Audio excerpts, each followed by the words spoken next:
Coming to the pigments, mainly 5 types you have to remember: bile, iron, lipochrome.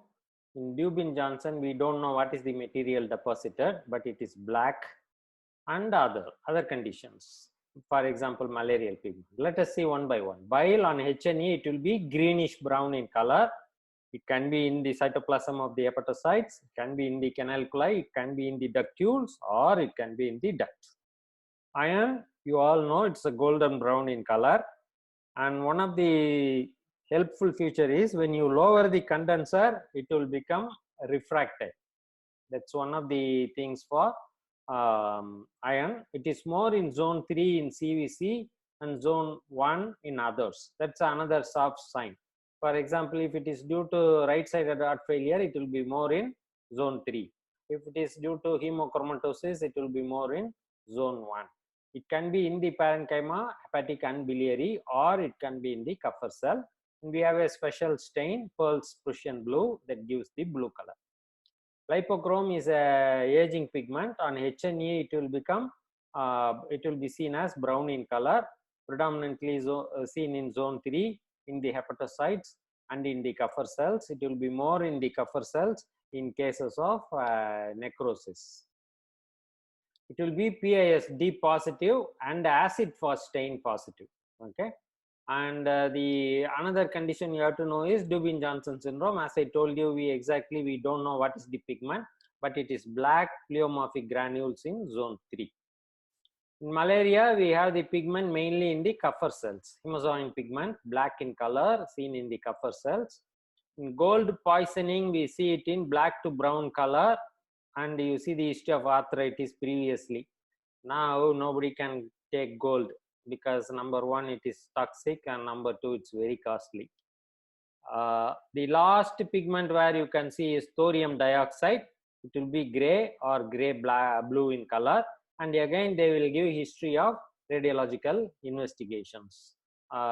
Thorium dye injection, that history is very essential. So this is the theory behind pigments. Let us see the pictures of pigments one by one. This is the biliary pigment. You can nicely see intrahepatic and canalicular. And when you do Hale's stain, it will be very green in color. Very nice. Next pigment is iron, and I told you I will show you how to grade iron, and I think again I have given this in my handout. The more severe degree, the less the eye power or objective you can see. For example, if you can see in 10x, that means it's more iron, so grade 4.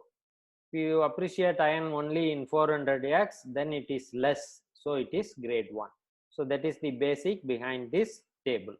And you can see the nice golden brown or brownish yellow pigments. And again, if you lower the condenser, it will be refractive. That is one of the soft signs you have to understand. This is the picture, Pearl's Prussian blue. Again, you can see the positivity in that. Coming over to lipofuscin, this is more common in zone 3. This is mainly intracytoplasmic within the hepatocytes. And this is a Zeal-Nelson stain. They won't do it, but I am lucky to get it in Google, which is nicely taking up the lipofuscin pigment. The next pigment in Dubin-Johnson syndrome, melanin-like conjugated bilirubin. That's the thing we don't know, and it is seen as a blackish brown granules in the hepatocytes. And the liver, this autopsy liver, the Dubin-Johnson syndrome will have a slate gray or black appearance. That is another point to remember. Malarial pigment, as I told you, they are all predominant hemozoin pigments, predominantly black in color. They are seen mainly or only in the Kupffer cells, not in the hepatocytes or in the biliary epithelium, only in the Kupffer cells, malarial pigment. Since I am showing malaria, I just want to show you the Kala Azar. Kala Azar, you see the dirty dots. It's not a pigment, because malaria in our country to be followed by Kala Azar. That's why I want to show you the LD bodies. and these are the LD bodies. This is the thorium dioxide. You can see again it will be refractile, it will be brownish blue in color, and history is very important. That ends up with pigments. Remember, bile, lipochrome, hemosiderin, hemozoin pigment in malaria, and Dubin-Johnson syndrome black pigments, and thorium with the history. Coming to granulomas, this table I love it. Okay, in the biopsy we can see this table. You have to read like this. You can see the causes of granuloma, you can know the causes of granuloma, you can suspect the causes of granuloma or unknown conditions. Okay, so in case of tuberculosis, acid first bacilli, you see the cause. In primary biliary cirrhosis or primary biliary cholangitis, AMA positivity, you know the granuloma is due to PBC. You have to suspect granuloma when there is cat scratch disease, where it produced stellate abscess, and ask for PET. And in idiopathic, as you all know, we don't know exactly what is happening, but this is a diagnosis of exclusion. No clue to etiology, but before coming to here, you have to remove or you have to rule out all the known causes of granuloma. What are the causes again in ABC Minto? Autoimmune diseases, we already saw it, and we have to remember one more condition. In chronic granulomatous disease of childhood, again granulomas will be formed, necrotizing poorly formed granulomas with a lot of lipofuscin pigments in the Kupffer cells. Clinical history and immunological test is very important for the diagnosis of chronic granulomatous disease of childhood. In Crohn's also you can see granuloma as well as in sarcoidosis. In sarcoidosis, it will be non-necrotizing kissing granulomas, and granulomas will be more of uniform in size, shape distribution. Whereas in TB granuloma, the size and shape of the granulomas are varying, and there will be lot of necrosis. This is a classic case of sarcoidosis. You can all see the nice granulomas, as I told before, uniform size and shape, and they are touching each other. That's why it is known as kissing granulomas. Nice Schaumann bodies. When you see somoma body in sarcoid, it is known as Schaumann bodies, and nice asteroid bodies, star shaped. These are all not diagnostic, but they are raise the possibility of sarcoidosis. Biological causes: Listeria can produce granuloma, fungus like Histoplasma, Aspergillus, Candida, tuberculosis, schistosomiasis, Q fever, donut granulomas. I will show you the picture. And in CMV infection, occasionally it can produce granulomas in addition to neutrophilic microabscesses. Let us see the pictures. This is a histoplasma. You can see a portal triad with the granuloma and silver stain positive for histoplasma organism. Another point to remember here, whenever you are asking for AFB, ask for PASD or silver stain for fungus. Fungus, especially histoplasma, can produce characteristic TB-like necrotizing granuloma. So always ask for AFB and fungal stain. Listeria, this is the autopsy liver again. It will be like a dots, many dots, like ameliorate tuberculosis on the surface of the liver. And during autopsy, one more thing you can do, you can take a scrape of this and you can put it on the slide, put a drop of saline or water and see, and you can see the tumbling motility of the organisms. And microscopically, when you process and see the tissue, you will see the nice necrotizing granuloma with a central neutrophilic accumulation. That's why here I mentioned history is very important. Pregnant people with milk product intake, wet smears to see the tumbling motility of the Listeria monocytogenes, and in microscopy they will see a lot of neutrophils. Culture will show you the organism, growth of the organisms. This is tuberculosis. In our country, all granulomas or granulomas with necrosis or tuberculosis until proven otherwise, but always do the fungal stain also. Q fever. This is the classic donut granuloma. History is important, and donut granulomas. Where do you see it here? It may be PUO, pyrexia of unknown origin. There they do all the biopsies, bone biopsy, liver biopsy. In those conditions, you do this. For normal fever, nobody does the liver biopsy.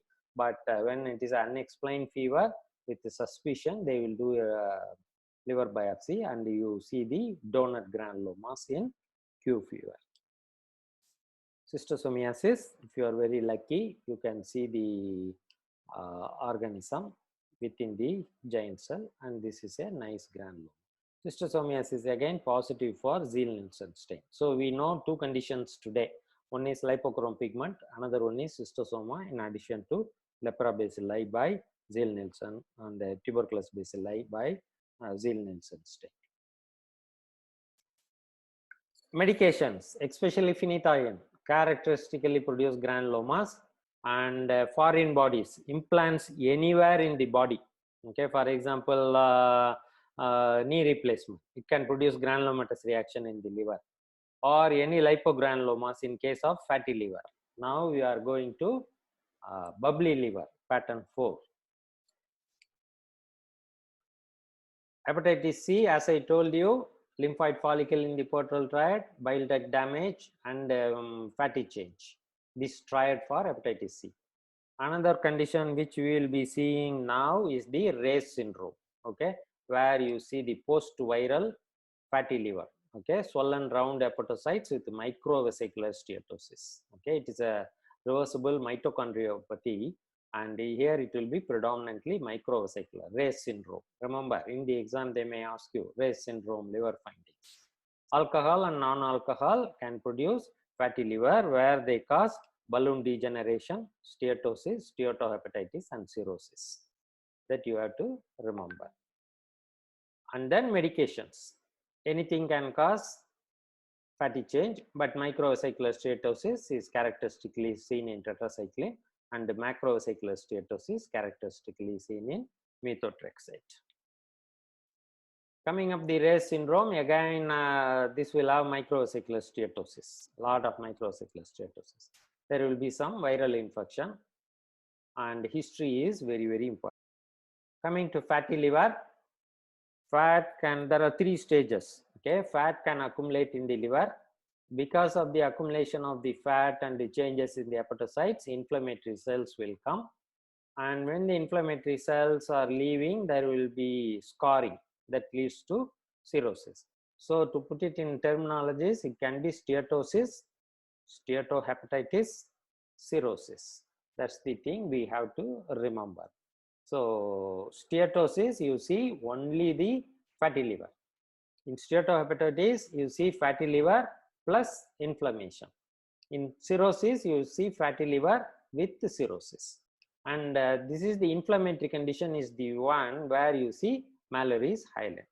And I just put 2 liver autopsy livers. This is more normal liver or congested liver, and this is the fatty liver. See the color change. The liver will be enlarged in size, greasy to touch, and yellow in color. And this is pure steatosis. And whenever you see steatosis, you have to qualify whether it is microvesicular or macrovesicular, and then quantitate in a biopsy or in a liver. How much is it? Mild, moderate, severe? Again, remember 1/3, 1/3 to 2/3, and more than 2/3. See this, and nobody can differentiate alcoholic from non-alcoholic liver disease on the HNE. Clinical history is very, very important. And many times the steatosis, micro and macro, may be combined. For example, here you can see macrovesicular steatosis and microvesicular steatosis.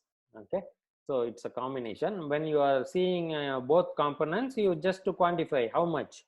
40% of the liver tissue is showing steatosis, 20% is macrovesicular steatosis, 20% is microvesicular steatosis. I'm just telling you, differentiate them and then you quantitate them. That's very important, because many cases they may repeat the biopsy and they may ask what is the change. Is it same like the previous biopsy?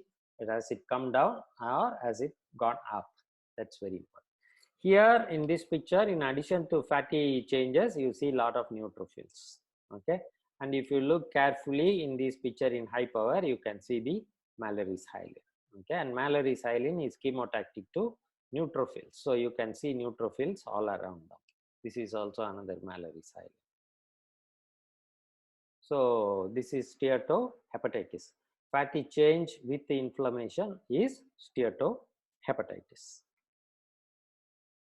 And in steatohepatitis, you can see the Mallory hyaline, and Mallory hyaline can be highlighted in the trichrome stain.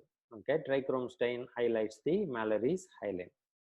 So ubiquitin is specifically positive in Mallory's hyaline. Again, university question: ubiquitin in liver disease. These are all the special stains to show various amounts of fibrosis: pericellular fibrosis, portal fibrosis, and pericentral fibrosis. So the fibrosis in case of alcoholic and non-alcoholic liver disease can be pericellular, pericentral, or periportal. That you have to remember. If it is more in the pericentral, it favors alcoholic. If it is more in the periportal, it favors non-alcoholic. Again, these are all very soft signs. Clinical history is the determining factor. Total parenteral nutrition. I told you when we talked about fatty change previously, total parenteral nutrition can produce macro and microvesicular steatosis. Macro and microvesicular steatosis. It will produce cholestasis, and see the nice rosette formation. And because of cholestasis, there may be ductular reaction there. And finally, it leads to fibrosis and cirrhosis. Bubbly liver can be seen in some metabolic conditions. Wilson's disease can produce it, and acute fatty liver of pregnancy. Another important condition you have to remember, where there is zone 3 microvesicular steatosis and cholestasis and Kupffer cell hyperplasia. And one more thing you have to remember very specifically is the hepatic adenoma and hepatocellular carcinoma can also show varying amounts of steatosis. So this is the fatty liver of pregnancy, where there is a lot of cholestasis, okay, and lymphoid infiltrate and microvesicular. Remember the Ray's syndrome. When the Ray's syndrome happens in pregnancy, you have to see a similar picture on microscopy. You have to think of fatty liver of pregnancy. The minute baby is delivered, the fatty liver is reversible. So those are all the conditions for fatty liver or bubbly liver. Now we are going to pattern 5 liver, where the architecture is preserved. Portal triad looks normal, liver parenchyma looks normal, but there is abnormal liver function test. And this is the most challenging biopsy finding, where we have to rule out what are the causes that can have the calm liver. So these are all the causes. Autoimmune disease. Again, when they treat the autoimmune diseases, or when the disease is resolving, it can look normal. Resolving viral hepatitis may look normal. Any medications can cause abnormal liver function test with the normal liver. Metabolic conditions, there is no specific metabolic condition, and predominantly neoplastic conditions. Okay, when the biopsy is from hepatic adenoma or hepatocellular carcinoma, we can see normal liver. But in these conditions, clinical history is very important. Here it is more like a mass liver rather than liver with abnormal liver function test. So that history is very, very important, because we diagnose hepatocellular adenoma and hepatocellular carcinoma based on normal hepatocytes with more than 2 cell thick and cholestasis, because these are all the condition where there is hepatocellular proliferation but bile duct is absent. So normal portal triad should not be seen, absence of portal tracts within the lesion. That's very, very important. So clinical history of mass liver, microscopically when you see normal liver, look for portal tract. Portal tract absent means you have to think of hepatic adenoma and hepatocellular carcinoma. The non-cirrhotic portal hypertension, the causes should be divided into pre-sinusoidal, sinusoidal, and post-sinusoidal. The pre-sinusoidal disease that causes portal hypertension is nodular regenerative hyperplasia.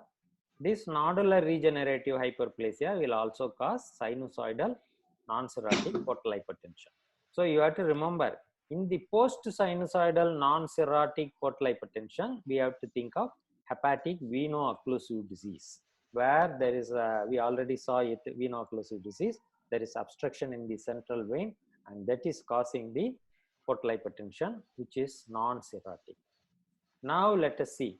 In hepatoportal sclerosis, there will be dilated or thin, small portal veins with the larger portal veins with varying stages of thrombosis, and clinically they have to be present with non-cirrhotic portal hypertension. So whenever you get a liver biopsy, they will clearly mention this is a non-cirrhotic portal hypertension. It is a clinical diagnosis. Pathologically, no way we can see the non-cirrhotic portal hypertension.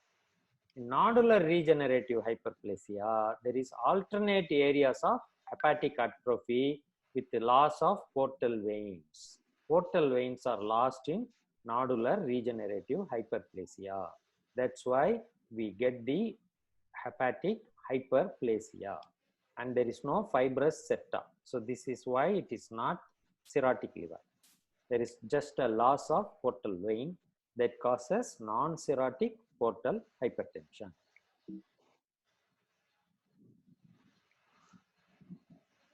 So let us see the portal vein sclerosis in the non-cirrhotic portal hypertension. See the portal triad here. Okay, and see the hepatic artery and bile duct. Okay, probably these two are bile duct, and this is hepatic artery. And see the portal vein here, which is undergoing sclerosis. Otherwise, the parenchyma will look normal. In the low power, the liver itself will look normal. That's why you have to have a algorithmic approach to the liver biopsy. If when the liver biopsy is looking normal, you say architecture is normal. Then go to high power, look into the portal triad. Then go into the hepatic lobule. In the hepatic lobule, look at the liver, sinusoids, and the central vein. In this case, you can see, even in this high power, you can see the portal vein is absent. This is the main finding in non-cirrhotic portal hypertension.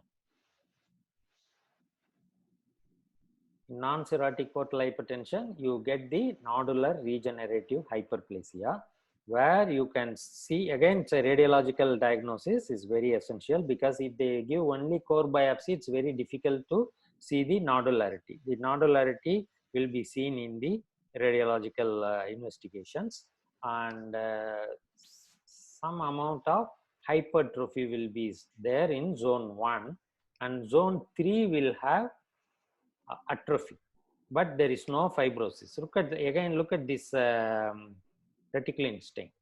Looks like a normal liver. There is atrophic hepatocytes adjacent with hypertrophic hepatocytes. Atrophy and hypertrophy is very important to diagnose the non-cirrhotic portal hypertension in cases of hyperplastic nodular regenerative. And whenever you see absence of normal structures, you have to think of sampling error. And in addition to that, you have to think of some diseases.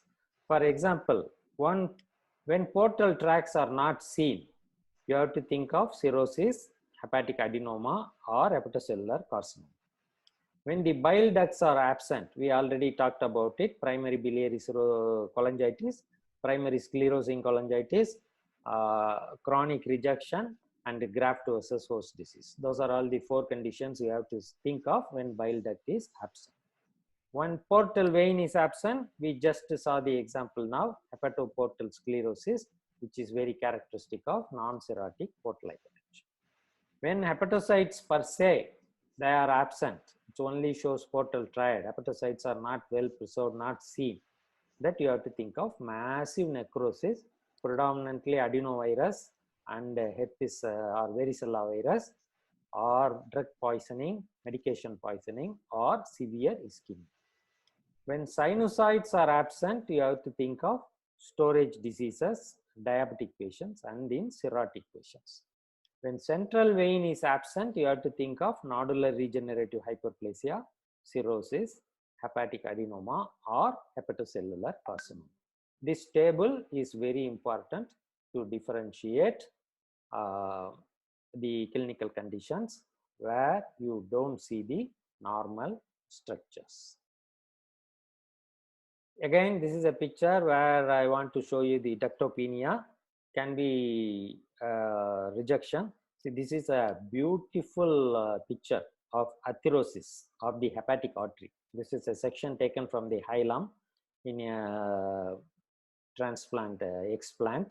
You can see beautiful atherosis, and when you go to the normal anatomy, these arteries are supplying the bile duct, okay, with the surface vessels, and whenever there is vascular compromise, bile ducts are the first structure that are affected. That you have to remember.